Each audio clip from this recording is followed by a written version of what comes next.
Narito tayo ngayon upang matunghayan ang nakakakilig at talaga namang napaka-sweet na update sa Ruel and Rachel Love Team. Oh, my angel, angel, baby, angel. Mr. Cupido, ako na may tulungan mo. Ikaw nga ba si Mr. Right? Ikaw nga ba love of my life? Bakit di na lang tutuhanin ang lahat? Sa pagpapatuloy ng ating istorya ay ini-interview nga ni Kalinga Prab si Kuya Ruel and Miss Rachel tungkol sa kanilang experience sa Kalingap serye. Sabi naman ni Miss Rachel, ang pinakamamimiss niya daw sa mga taping nila ay yung mga kulitan ng mga cast doon, lalong-lalo na nilang dalawa ni Kuya Ruel. Ganon din ang sabi ni Kuya Ruel at sinabi pa nga niya na ang maganda daw kasi sa Kalingap serye ay hindi lang daw ito basta puro kilig, sapagkat may mga aral din daw na matututunan ang mga viewers dito. Sabi niya ay dahil nga din daw sa Kalingap serye ay napapawi daw ang kanyang mga pagod, sapagkat kapag may Kalingap serye ay nakikita niya daw si Miss Rachel. Kinilig naman ang Kalingap team at si Kalingap Prab nung sinabi ito ni Kuya Ruel. Tinanong naman ni Kalingap Prab si Miss Rachel kung ganito din ba ang nararamdaman nito na sumasaya at naging excited tuwing nakikita si Kuya Ruel. Nag-reply naman si Miss Rachel ng oo, kaya naman mas lalong naghiyawan at kinilig ang mga tao doon.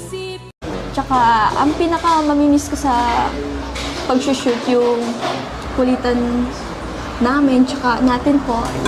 Ay, kulitan yung dalawa? Opo. Siyempre, yung banding nga habang nag-acting, no? Hindi alatang Pero nagkakamali. ang galing nyo parehas, grabe. Saka actually, halos di man kayo nag-acting at natural lang naman yung ginagawa nyo. Yung script na Walang binabasa script, tayo. No, yung script. Kung ano yung pinag-uusapan nila, yun na yun. Ikaw naman, Isan.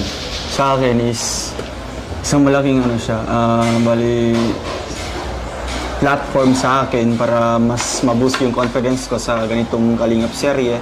Mas nagagawa ko yung mga hindi ko nagawa noon. Oo nga, grabe, artista ka na ngayon.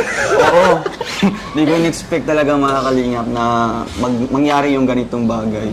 And syempre, yung bonding natin na halimbawa may shoot ng ganitong oras, talagang lahat nagkakatuwaan, and then kung may free time pa na after ng show talagang andun magja-jamming. So talagang di ko ito makakalimutan itong mga episode na ito sa Kalingap serye, and magsisilbi itong part ng aking buhay. Kasi talagang yung mga scene dito, yung mga scene talaga dito is true to life siya. True to life, yeah. Hindi naman natin inact as for the for the views or for the... Actually, part siya ng natin, charity. Charity kasi natin. laking tulong na ginagawa nila. Yes, isa din yun mga Kalingap. Oo, na talagang malaking tulong yun sa mga Kalingap artists ni Kalingap Prab, si Rachel, yung mga pumasok na mga iba't ibang characters. Oo.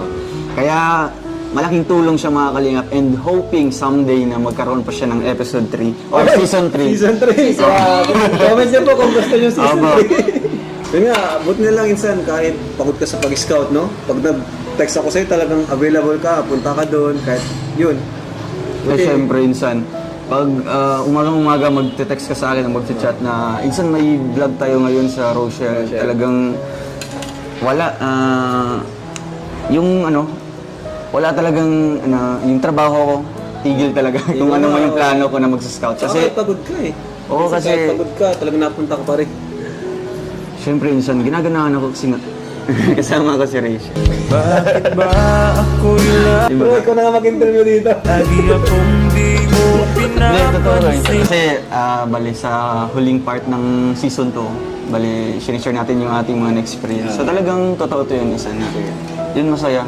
Kasi nga, sa mga ganyang time lang kayo makikita-kita kasi nga yung mga nakarang araw sa kanya is talagang hectic, no? Hectic. Kasi nga, Saka, namawala din yung, nagkikita ko, nag-enjoy din kayo eh. Pag Oo, nawala kasi- yung stress, no? sobra insan. Kasi nga, aside sa nakikita ko siya, Para na lang Oh my God. akong laging talagang nagkakatanggal stress yung galing ka sa pagod na maghapon na nasa vlog ka. Ikaw ba? Ikaw Ikaw din? Nakakatanggal ng Ikaw stress din? sa research trip. Joke Ikaw lang. din, pag nakikita mo siya?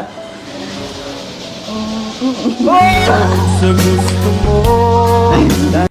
Tinanong naman ni Kalinga Prabang dalawa kung ano ang kanilang paboritong episode doon sa season 2. Sinagot naman ito ni Kuya Ruel at sinabi niya na talagang hindi niya daw sana may compare ang season 1 at season 2 sapagkat may kanya-kanya daw itong katangian at napakaganda naman daw talaga ng naganap sa season 1 pati sa season 2. Ngunit kung papapiliin daw siya ng pinakagusto niyang episode sa season 2 ay yun kung saan sumigaw si Miss Rachel na mahal ko po si Ruel.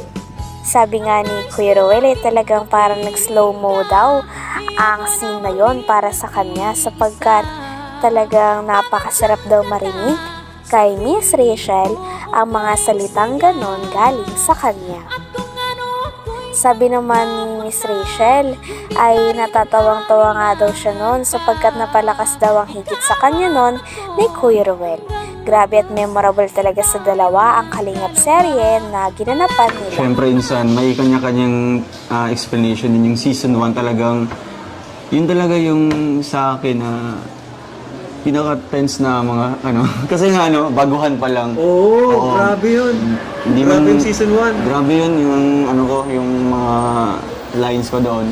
And season 2 talaga insan, dito talagang nakikita ko na bali natural na lang yung namin, yung act namin. And then isa pa, bali nagre-reflect siya sa mga kabataan ngayon na may mga lesson din na nakukuha. Yun ang nagustuhan ko kasi hindi lang puro kilig yung season 1, di ba? Yeah. Hindi lang parehas ng season 1 na puro kilig, puro yung katuwaan lang, no? Pero dito sa season 2, natitest yung namin, yung aming relationship as a friend. And isa pa yung aming yung bali mga environment din namin na talagang paano namin i-handle yung mga iba't ibang tao or mga viewers.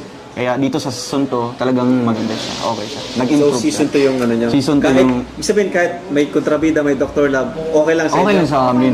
Kasi Ayun, para sa mga viewers na galit kay Dr. Love, okay lang naman okay para na sa po, kanila. okay po sa amin. Kasi doon namin natitest at doon namin nalalaman sa aming sarili kung ano ba yung namin, yung dapat namin ipaglaban, di ba? Yung anong dapat namin na Saka may matututunan sila doon kasi unang-una ikaw, matututo sila na kaya naman pala maghintay, no?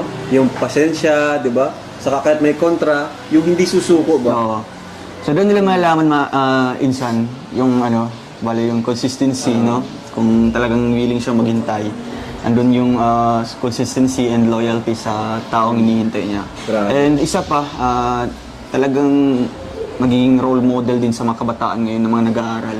Kasi isa si Rachel talaga sa sa kanyang ginagawa ngayon as a student, marami siyang ginagampan ng role sa kanilang bilib ako kay Rachel school. Oo. Daming mga activities na napagdaanan natin sa season 2, pero na-handle pa rin niya ng maganda. Pagsasabay-sabay. Oo, napagsasabay naman niya. Kaya the best ang Kasi, season 2. Yun nga, doon rin siya kumukuha ng allowance, no? Doon sa Kalingap serye. Kaya laking tulong din yung Kalingap serye. Sige na lang tanong ko anong favorite episode mo sa season 2? Ay. Ikaw? Siyempre, insan, yung tumatak talaga sa mga viewers at pati sa akin, yung biglang sumigaw si Rachel na mahal ko po si Roel. Ako nagagalit sa'yo. Bakit alam Alam mo yung feeling na talagang nag-slow mo yung bigla ko siyang ginila. na ang Slow mo ko. Slow mo siya. Slow mo ko. Nag-smile ako dun. Oo nga. Tinanggal ko nga yung iba dun eh. Kita yung ngiti Eh mo. kasi nakakatawa kasi ito. Hindi, seryoso Mahila mo yun. na lang lalibag sa Oo nga, hindi siya na-orient na talagang malakas yung pagkahila ko pala. Okay. Muntik pa ako madapula. Ikaw naman, Rachel, ano yung favorite episode mo? Favorite? Yung Pagtanda mo pa. Yung last, yung tanungan. Yung tanungan. Episode 8. 8. Kasi more siya. Nakaka- Oo nga, nakakaba, no? Nakakaba. Isip ko naman ang bawat panaginip. Hanggang dito na lamang muna ang ating update sa Ruel and Rachel Love Team. Maraming salamat sa inyong panonood. Hanggang sa muli. Bye!